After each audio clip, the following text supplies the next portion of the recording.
हरे कृष्ण. अध्याय 1. अर्जुन विषाद योग. कुरुक्षेत्रातील युद्धस्थळावर सैनिकांचे निरीक्षण. श्लोक 1. धृतराष्ट्र उवाच धर्मक्षेत्रे कुरुक्षेत्रे समवेतायुयुत्सवः मामकः पांडवाश्चैव किम कुर्वत संजय. धृतराष्ट्र उवाच. राजा धृतराष्ट्र म्हणाला, धर्मक्षेत्रे धर्मक्षेत्रावर, कुरुक्षेत्रे कुरुक्षेत्र नावाच्या भूमीवर, समवेतः एकत्रित आलेल्या, युयुत्सवः युद्धाची इच्छा करणाऱ्या, मामकः माझा पक्ष माझ्या पुत्रांनी, पांडवः पांडुपुत्र, च आणि, एव निश्चितपणे, किम काय, अकुर्वत त्यांनी केले, संजय हे संजया.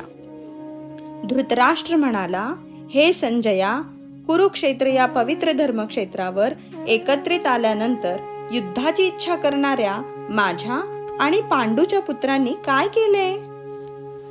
तात्पर्य. भगवद्गीता हे मोठ्या प्रमाणावर वाचले जाणारे आस्तिक्यवादी विज्ञान आहे. याचा सारांश गीता महात्म्यामध्ये दिला आहे.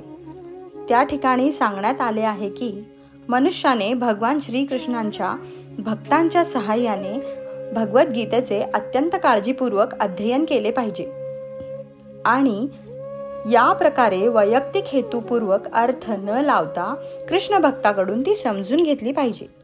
भगवद्गीता ही कोणत्या पद्धतीने जाणून घ्यावी याविषयीचे स्पष्ट उदाहरण गीतेमध्येच आहे. ते म्हणजे अर्जुन होय. त्याने भगवद्गीता प्रत्यक्ष भगवंतांकडून श्रवण करून जाणून घेतली. एखादा अशा वैयक्तिक हेतुरहित गुरु शिष्य परंपरेमधून ज्ञान जाणून घेण्या इतपत भाग्यवान असेल तर त्याला समग्र वैदिक ज्ञान तसेच जगातील इतर सर्व शास्त्रांमधील ज्ञान समजते. या ज्ञानाव्यतिरिक्त इतर शास्त्रांमध्ये न आढळणाऱ्या देखील सर्व गोष्टी तो भगवद्गीतेमध्ये पाहू शकेल. भगवद्गीतेचे हे दुर्मिळ वैशिष्ट्य आहे. हे ज्ञान साक्षात पुरुषोत्तम भगवान श्रीकृष्णांनी सांगितल्यामुळे परिपूर्ण असे आस्तिक्यवादी विज्ञान आहे. महाभारतात धृतराष्ट्र आणि संजय यांनी केलेली चर्चा ही या श्रेष्ठ तत्वज्ञानाचा मूलभूत आधार आहे. पुरातन वैदिक काळापासून पवित्र तीर्थस्थळ असणाऱ्या कुरुक्षेत्र या ठिकाणी गीतेमधील तत्वज्ञान सांगण्यात आल्याचे आपल्याला समजून येते. स्वतः भगवंत या पृथ्वी तलावर होते तेव्हा मानव समाजाच्या मार्गदर्शनाकरिता त्यांनी हे ज्ञान सांगितले. येथे धर्मक्षेत्रे जेथे धार्मिक कार्ये केली जातात असे ठिकाण हा अत्यंत महत्त्वपूर्ण आहे. कारण कुरुक्षेत्राच्या युद्धभूमीवर पुरुषोत्तम श्री भगवान अर्जुनाच्या बाजूने उपस्थित होते. कुरूंचा पिता धृतराष्ट्र हा आपल्या पुत्रांच्या अंतिम विजयासंबंधी अत्यंत साशंक होता आणि त्यामुळेच त्याने आपला सचिव संजय याच्याकडे विचारणा केली की त्यांनी काय केले. पूर्ण निर्धारयुक्त युद्ध करण्याच्या सिद्धतेनेच स्वतःचे आणि आपला धाकटा भाऊ पांडू याचे पुत्र कुरुक्षेत्र येथील रणभूमीवर एकत्र आले असल्याची त्याला पुरेपूर माहिती होती. तरी सुद्धा त्याची विचारणा महत्त्वपूर्ण आहे. भावाभावांमध्ये तडजोड व्हावी अशी त्याची इच्छा नव्हती आणि त्याला युद्धभूमीवरील आपल्या पुत्रांच्या विधिलिखिताविषयी निश्चितपणे जाणून घ्यावयाचे होते. कुरुक्षेत्राचा वैदिक साहित्यामध्ये स्वर्गातील देवतांसाठी सुद्धा पूजनीय असे स्थान म्हणून उल्लेख करण्यात आला आहे आणि अशा पवित्र कुरुक्षेत्रावर युद्ध करण्याचे ठरविल्याने युद्धातील अंतिम निर्णयावर होणाऱ्या परिणामाने तर धृतराष्ट्र आणखी भयभीत झाला. त्याचा प्रभाव अर्जुन आणि इतर पांडुपुत्र स्वाभाविकतःच सद्गुणी असल्यामुळे त्यांना अनुकूल असाच होणार हे तो उत्तम रीतीने जाणून होता.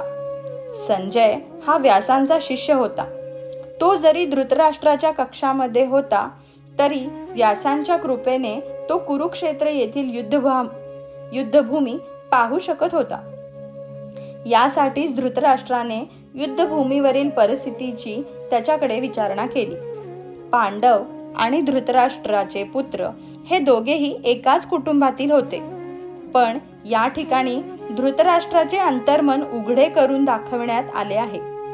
त्याने जाणीवपूर्वक आपल्या पुत्रांचा कुरु म्हणून उल्लेख केला आणि पांडुपुत्रांना कुळाच्या वंश परंपरेतून वगळले. यावरून कोणीही धृतराष्ट्राचा आपल्या पुतण्यांशी म्हणजेच पांडुपुत्रांशी असणारा विशिष्ट संबंध सहजपणे जाणू शकतो.